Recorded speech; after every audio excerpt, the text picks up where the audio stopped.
नमस्कार दोस्तों, welcome to Kairos UPSC, right time at the right moment. तो चलिए शुरुआत करते हैं आज के हमारे यूपीएससी के लिए डेली एमसीक्यू क्वेश्चन। पहला, consider the following statement, 50 countries in Africa are part of African union. चलिए, क्या यह सही है? दूसरा, सिरटे डिक्लेरेशन, कौन सा declaration? Sirte declaration called for the establishment of the African union. और तीसरा sentence, recently African union was admitted as a member of the G20। देखिए, अब आप लोगों को लगता होगा कि सर जी ये G20 का तो बहुत ज़्यादा क्वेश्चन हमने ले लिया और करंट में अभी कोई इवेंट भी नहीं हो रही है, फिर भी G20 क्यों आपने यहाँ पे MCQ बनाया हुआ है? तो जिन लोगों को ऐसा डाउट्स है उनके लिए इस क्वेश्चन का मैं कंटेक्स्ट बता दूँ। देखिए, कंटेक्स्ट क्या हुआ है कि अभी ऑफिशियल अफ्रीकन यूनियन ने बताया है कि अब वो टाइम जमाना गया कि जहाँ पे कोई एक देश पूरी दुनिया पे राज करता था, किसी एक देश की मोनोपोली हुआ करती थी। ठीक है, अब वो टाइम गया, अब एक साथ ग्रुप्स का बोलबाला चलेगा। ऐसा किसने कहा है? ऐसा कहा है अफ्रीकन यूनियन ने। तो सर जी क्या इसके ऊपर यूपीएससी प्रीलिम्स MCQ बना सकती है? बिल्कुल बना सकती है, लेकिन इसके अलावा अगर पीटी की बात करें तो पीटी के अलावा ऐसे सेंटेंस आपको मेंस में काफ़ी हेल्पफुल होंगे, जहाँ पे आप अफ्रीकन यूनियन के ऑफिशियल्स का नाम देके बोल सकते हैं कि रिसेंटली अफ्रीकन यूनियन ने ऐसा कहा है कि अभी जो टाइम जा रहा है उस टाइम में कोई एक देश पूरी दुनिया पे राज करे, उससे अच्छा ग्रुप राज करे, यह सभी के लिए सही है। ठीक है, तो ऐसे अगर आप किसी को साइट करते हो, ठीक है, तो किसी को नोट करके अगर अपनी बात मेंस में लिख रहे हो तो उससे काफ़ी हेल्प होगी। अब लेकिन देखिए, प्रीलिम्स में उस सेंटेंस का कोई मायना नहीं रख रहा है, इसीलिए हमने स्टैटिक में से क्वेश्चन निकाला और आपको कंटेक्स्ट बताने के लिए हमने ऐसा MCQ फ्रेम किया। पहला, चलो क्या लिखा है? तो 50 कंट्रीज। क्या 50 कंट्रीज है? नहीं, सबको पता है कितने हैं, 55 कंट्रीज है। तो पहला सेंटेंस गलत हो गया। दूसरा, सिरटे डिक्लेरेशन के थ्रू इन्होंने अपना एस्टेब्लिशमेंट किया था, तो ये बात सही है। तीसरा, क्या अफ्रीकन यूनियन को अभी G20 का मेंबर बनाया? ये बात तो सबको पता है, तो दूसरा तीसरा सही है। हमें क्या पूछा है? How many sentences are correct. ठीक है, तो भैया क्या आएगा? आंसर आएगा 2 only. Option B is the right answer. ठीक है, देखिए क्या बोला है, अभी साउथ अफ्रीकन सोशल ऑफिशियल्स ने बताया हुआ है कि लेटेस्ट डिसएब्यूज नोशन। नोशन का मतलब क्या है? नोशन का मतलब हम कह सकते हैं उसका हेतु। ठीक है, कि notion that one country is going to emerge as a leader of global south. ठीक है, अभी ग्लोबल साउथ में कोई एक कंट्री लीडर के तहत आगे बढ़ सकता है, इसकी किसी एक देश की बोलबाला चलती है, ऐसा हमें क्या करना पड़ेगा? डिसएब्यूज करना पड़ेगा। ठीक है, तो यही बात अब साउथ अफ्रीकन ऑफिशियल्स ने बताया हुआ है। चलिए, तो यहाँ से हमने क्वेश्चन बनाया था। अब बाकी की जो इन्फॉर्मेशन है यह आपको पता होनी चाहिए कि इनमें 55 मेंबर्स है और सिरटे डिक्लेरेशन के थ्रू 1999 में अफ्रीकन यूनियन को एस्टेब्लिश किया गया। सिरटे कहाँ पे आया है? वो आया है लीबिया में। चलिए, आप एक चीज बताइए, लीबिया जो है यह कहाँ पे आया है? क्या सेंट्रल अफ्रीका में आया है, ईस्ट में है, साउथ में है, वेस्ट में है या नॉर्थ में है? ठीक है, तो बताइए आप कि लीबिया जो देश है, ये लीबिया कंट्री कहाँ पे आया है? चलिए एक काम कीजिए, लीबिया के जितने भी बॉर्डरिंग स्टेट है वो बॉर्डरिंग स्टेट के नाम बता दीजिए। ठीक है, चलिए एक और चीज याद रखिएगा, जो अभी इंडिया में हमारा G20 समिट हुआ वो कौन सा था? 18th था। ठीक है, अब G20 काफी मायने में काफी हेल्पफुल था, जैसा कि वो वर्ल्ड की GDP का 85% रख रहा है। ठीक है, ट्रेड में 75% उसका ट्रेड चल रहा है और 66% क्या है? पॉपुलेशन चल रहा है। तो इतने बड़े बड़े फिगर्स के तहत G20 काफी हेल्पफुल रहता है। ठीक है, चलिए चलते हैं हम हमारे अगले क्वेश्चन की ओर।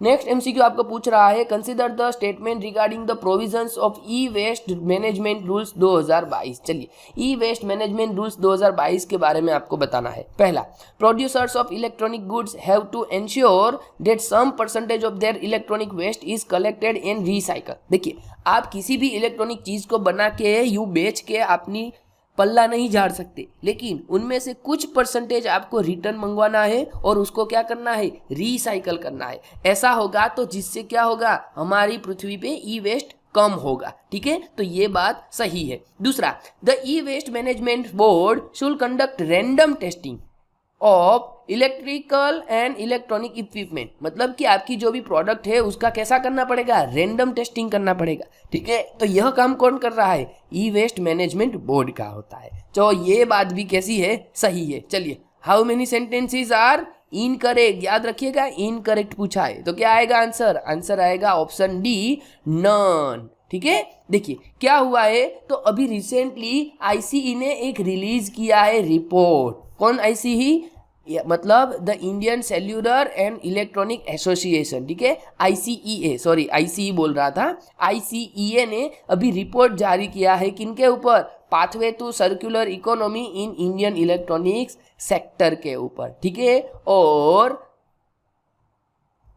इनके साथ साथ नीति आयोग ने भी explore opportunity to harness E waste के तहत यहाँ पे अपना एफर्ट्स दिया हुआ है। ठीक है, और अब आपको पता होना चाहिए कि कम से कम 60% जो इलेक्ट्रॉनिक वेस्ट है उसको कलेक्ट करके रिसाइकल करना है, कब तक, 2023 तक। और यही जो टारगेट है यह धीमे धीमे हमें आगे बढ़ाना है। We have to increase it from 60% to 70% till 2040 and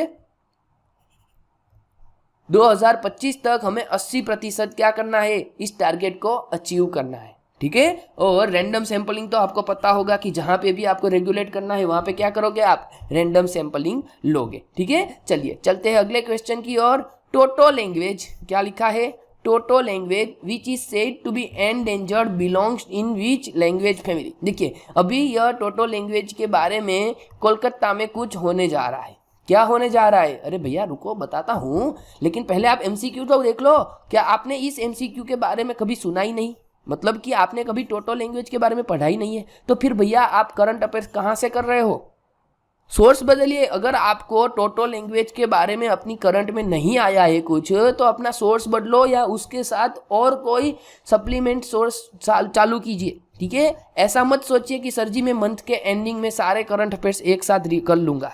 नहीं भैया, दिन का खाना दिन में खा लेना चाहिए। दिन में 3 बार खाना रहता है तो दिन में 3 बार खा लेना चाहिए। सुबह में 1 बार तीनों टाइम का खाना खा लोगे तो अच्छा नहीं रहेगा पेट। ठीक है, और ऐसे ही 30 दिन तक चलता रहेगा ना, तो डेली का और उसके टाइम पे अपने को ख़त्म करके जाना है। ऐसा नहीं कि सर जी मैं एक काम करता हूँ मंथ के एंडिंग में 30 दिन और डेली का 3 बार का खाना एक साथ खा लूँगा। समझ रहे हो, तो इसीलिए बता रहा हूँ कि आपके करंट अफेयर्स का सोर्स कोई भी हो, बाद में आपको आना है कहाँ पे, काइरोज यूपीएससी पे। क्या करना है, एमसीक्यू की प्रैक्टिस करनी है। चलिए, टोटो लैंग्वेज बता दीजिए, वो एंडेंजर्ड है, belongs to which language family. क्या द्रविडियन है, ऑस्ट्रियक है, इंडो यूरोपियन है या साइनो टिबेटियन है। तो क्या आएगा आंसर, आंसर आएगा इसका ऑप्शन डी, साइनो टिबेटियन। ठीक है, देखिए क्या हुआ है, तो अभी टोटो शब्द संग्रह will be release in Kolkata on October 7, 2023। ठीक है, मतलब टोटो शब्द संग्रह जो है उसको क्या किया जाएगा, रिलीज किया जाएगा। जिनमें क्या होगा, जिनमें एक बुक होती है और उस बुक में टोटो के जो भी लैंग्वेज के शब्द होते हैं, जो भी क्या बोलते हैं वर्ड्स होते हैं, उस सारे वर्ड्स की एक यहाँ पे डिक्शनरी टाइप होगा। ठीक है, और टोटो लैंग्वेज के बारे में बताया हुआ है कि यह हार्डली 1600 लोग उसको बोल रहे हैं। ठीक है, और कहाँ पे बोल रहे हैं, तो वेस्ट बंगाल के एरिया में बोल रहे हैं, जो कि बॉर्डर है कहाँ पे, भूटान पे। और यह नेटिव लैंग्वेज कहाँ की कहा जा सकता है, तो साइनो टिबेटियन कहा जा सकता है। ठीक है, और उनमें से एक मेंबर है जिसका नाम आपको पता होना चाहिए, धनीराम टोटो। क्या लिखा है, धनीराम टोटो। उन्होंने क्या किया था कि उसकी स्क्रिप्ट को डेवलप किया था। ठीक है, चलिए चलते हैं हम हमारे अगले एमसीक्यू की ओर।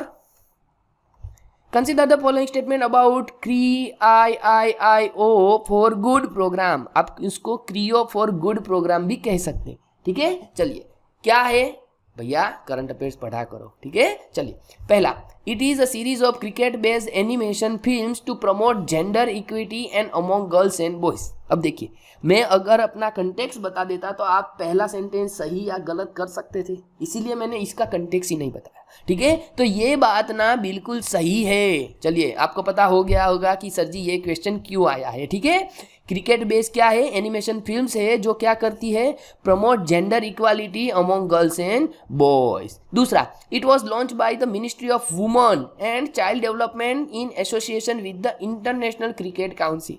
भैया बात सारी सही है, लेकिन यहाँ पे मिनिस्ट्री वुमेन नहीं है, तो कौन सी आएगी सर, यहाँ पे आएगी हमारी एजुकेशन मिनिस्ट्री। कौन आएगी, एजुकेशन मिनिस्ट्री। तो दूसरा सेंटेंस गलत है। तीसरा, its themes are based on leadership, problem solving, decision making. भैया ये जनरल सा सेंटेंस है। अब जनरल से सेंटेंस में आप मना थोड़ी ना करोगे कि भैया ये वुमन को इक्वालिटी प्रोवाइड करवाने के लिए हम उसको लीडरशिप नहीं देंगे, प्रॉब्लम सॉल्विंग की टेक्निक नहीं देंगे, डिसीजन पावर नहीं देंगे। ठीक है, तो ये कैसा है, जनरल सा क्वेश्चन, जनरल सा सेंटेंस सही है। तो 1, 2 और 3 इन तीनों में से 2 सेंटेंस सही है, 1 सेंटेंस गलत है। हमें क्या पूछा है, how many sentences are correct. तो भैया क्या आएगा answer, option B, only 2 is correct. देखिए क्या हुआ है अभी, तो रिसेंटली यूनियन मिनिस्ट्री ने, कौन सी यूनियन मिनिस्ट्री, एजुकेशन ने स्किल डेवलपमेंट के साथ मिलके क्या किया है, लॉन्च किया है क्रियो फॉर गुड। और यह क्या कर रहा है, यह कर रहा है जेंडर इक्वालिटी को प्रमोट कर रहा है। ठीक है, याद रखिएगा, मिनिस्ट्री ऑफ एजुकेशन ने एसोसिएशन किया है इंटरनेशनल क्रिकेट काउंसिल के साथ, यूनिसेफ के साथ और बीसीसीआई के साथ। ठीक है, चलिए नेक्स्ट एमसीक्यू आपके सामने है। Consider the following statement about United Nations convention against transnational organised crime. चलिए बताना है आपको, United Nations convention against transnational organised crime यानी कि यूएनसीटीओ, क्या है इसका शॉर्ट फॉर्म, यूएनसीटीओ के बारे में बताना है। ठीक है, चलिए पहला, the convention is the first comprehensive and globally legally binding, क्या बात है, legally binding instrument to fight transnational organised crime. तो ये चीज कैसी है, यह चीज सही है। ठीक है, पहली ऐसी लीगली बाइंडिंग है। दूसरा, the united nation office on drugs and crime यानी कि UNODC is the custodian of the UNTOC. ठीक है, तो ये बात कैसी है, ये बात भी सही है। कौन है इसका कस्टोडियन, इसका कस्टोडियन है United nation office on drugs and crime है। चलिए तीसरा sentence, India is the only South Asian country to ratify the convention. नहीं भैया, हमारे पहले भी और 2-3 लोग थे जो वहां पे जाके आए हैं। ठीक है, तो वहां पे उन्होंने रेटिफाई साइन करके रखा हुआ है, तो हम ओनली नहीं है, हम तीसरे चौथे पे आते होंगे। तो तीसरा सेंटेंस गलत है। चलो भैया, एक सही, दूसरा सही, तीसरा गलत। क्या पूछा है, how many sentences are correct, को कितने हैं, बी, कितने हैं, 2 सेंटेंस है जो हमारे सही है। ठीक है, चलिए थोड़ा सा देख लेते हैं। तो अभी क्या हुआ है, जो हमारे minister for state for home affairs है श्री नित्यानंद राय, उन्होंने अटेंड किया है 2 दिन की कॉन्फ्रेंस। और वह कॉन्फ्रेंस कहाँ पे हो रही है, यह कॉन्फ्रेंस हो रही है 20th एनिवर्सरी हुए यूएनटीओसी। शायद मैंने वहाँ पे यूएन क्या लिखा था, सीटीओ लिखा था ना, हाँ, तो उसको क्या लिखा जाता है, यूएनटीओसी लिखा जाता है। एट पालेर्मो इन इटाली, कहाँ हुई थी, पालेर्मो इटाली में हुई थी। ठीक है, चलिए अब देख लेते हैं यूएनटीओसी के बारे में। तो यूनाइटेड नेशन जनरल असेंबली ने 2000 में उसको क्या किया था, एडॉप्ट किया था, और 2003 में वो फोर्स में आ गई थी। याद रखिएगा, पहली ऐसी है जो कि लीगली बाइंडिंग है इसके रिगार्डिंग, किसके रिगार्डिंग, इंटरनेशनल ऑर्गेनाइज्ड क्राइम के खिलाफ लड़ने के लिए। ठीक है, यूएनओडीसी यानी कि United Nations office on drugs and crime इसकी कस्टोडियन है, और साथ ही साथ इंडियन गवर्नमेंट ने इसको रेटिफाई भी करके रखा है। ठीक है, लेकिन हमारा नंबर कहाँ पे आता है, 4th आता है। इससे पहले कौन, अफगानिस्तान, पाकिस्तान और श्रीलंका। देखिए आप नाम पढ़ के भी आपको हंसी आ रही होगी, क्या सर ये कंट्री भी ऑर्गेनाइज क्राइम रोकने के लिए यूनाइटेड नेशंस को कन्वेंशन को रेटिफाई करके रखा है। अब भैया दुनिया में बड़ी बड़ी आयरनी होती रहती है। ठीक है, तो इनमें से एक आपको ये लग रहा होगा कि अफगानिस्तान और पाकिस्तान लोग लड़ रहे हैं किसके लिए, ऑर्गेनाइज क्राइम्स के लिए। ठीक है, चलिए कोई बात नहीं। तो ये थे हमारे आज के यूपीएससी के डेली एमसीक्यूज, और वीडियोस आते रहेंगे। आपकी जो भी रिक्वायरमेंट है हमें ईमेल कर सकते हैं, यूट्यूब में कमेंट सेक्शन में दे सकते हैं, और टेलीग्राम में हमसे मिल सकते हैं। देखिए आप लोग बोल रहे थे सर जी पीडीएफ के बारे में, ठीक है, तो 101 डे से हमारा प्लानिंग चल रहा है कि आपको डेली शाम को पीडीएफ दिया जाए। ठीक है। लेकिन भैया हम 100 डेज पे पहुंच चुके हैं, लेकिन अभी हमारे सब्सक्राइबर की जो डिजिट है वह डिजिट अभी 300 भी नहीं पहुंची है, ठीक है।